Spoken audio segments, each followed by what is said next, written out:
শিশুর মুখে হাসি মানেই এক টুকরো নিরাপদ পৃথিবী, কিন্তু সেই পৃথিবীতেই নীরবে ছড়িয়ে পড়ছে পুরনো আতঙ্ক হাম।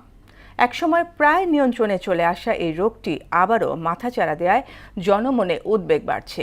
রোগটিতে চলতি বছরের মৃতের সংখ্যা গত 2 দশকের মধ্যে সর্বোচ্চ।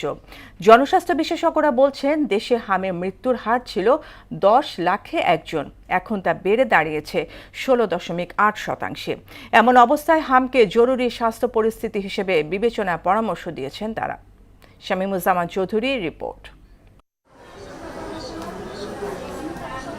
টঙ্গী থেকে আসা 1 বছরের আনহার হঠাৎ জ্বর, শরীর জুড়ে লালচে দানা, চোখ লাল আর কাশির মতো উপসর্গ নিয়ে গত 1 সপ্তাহ থেকে ভর্তি রাজধানীর ডিএনসিসি হাসপাতালে।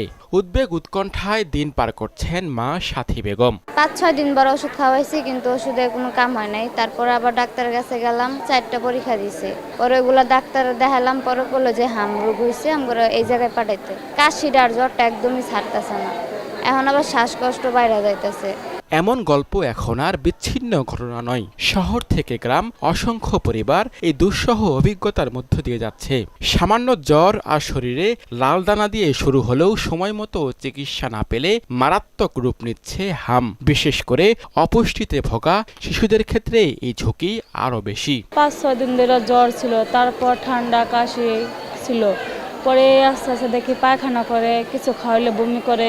জ্বর 104-3 এরকম জ্বর থাকে। পরে নিয়ে গেছিলাম মেডিকেল, ফরিদপুর ঢাকা রেফার করছে। 4 দিনের মাথায় ওষুধ খাওয়ানো হয়েছে, খাওয়ানোর পরে তারপর দিনে র্যাশ হয়ে পুরো শরীর ভরে গেছে। গত 1.5 মাসে নিশ্চিত হামে 49 শিশুর মৃত্যু হয়েছে। একই সময়ে হাম সন্দেহে মারা গেছেন আরও 231 জন, আর সুস্থ হয়ে হাসপাতাল থেকে ছাড়পত্র পেয়েছে প্রায় 23,000 শিশু। রাজধানীর সংক্রামক ব্যাধি হাসপাতাল, বাংলাদেশ শিশু হাসপাতাল ও ডিএনসিসি হাসপাতালে মারা যাওয়া 66 শিশুর তথ্য বিশ্লেষণ করে দেখা গেছে, প্রতি 3 জনে 1 জনের মৃত্যু হয়েছে হাসপাতালে ভর্তির 24 ঘন্টার মধ্যে।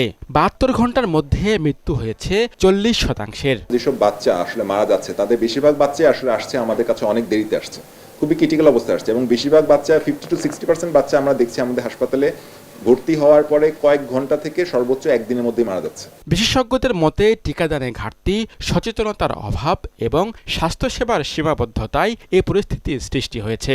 সাদা চোখে বোঝা যায় যে টিকার ঘাটতি ছিল এবং টিকা দেওয়ারও ঘাটতি ছিল। জনস্বাস্থ্য, রোগ প্রতিরোধ এবং মানুষের স্বাস্থ্য উন্নয়নের দিকে কোনো নজর নাই। আমাদের চিকিৎসা ব্যবস্থাকে পিরামিডের মতো বিকেন্দ্রীকৃত করা উচিত। প্রাথমিক স্বাস্থ্য ব্যবস্থার অনেক বেশি সংখ্যা থাকবে, সেকেন্ডারি তার চেয়ে কম, এবং বিশেষায়িত হাসপাতাল সবচেয়ে কম থাকবে। একজন শিশুর সুস্থতা শুধু তার নিজের নয়, পরিবারের স্বস্তি, সমাজের নিরাপত্তা। তাই আতঙ্ক নয়, প্রয়োজন সচেতনতার।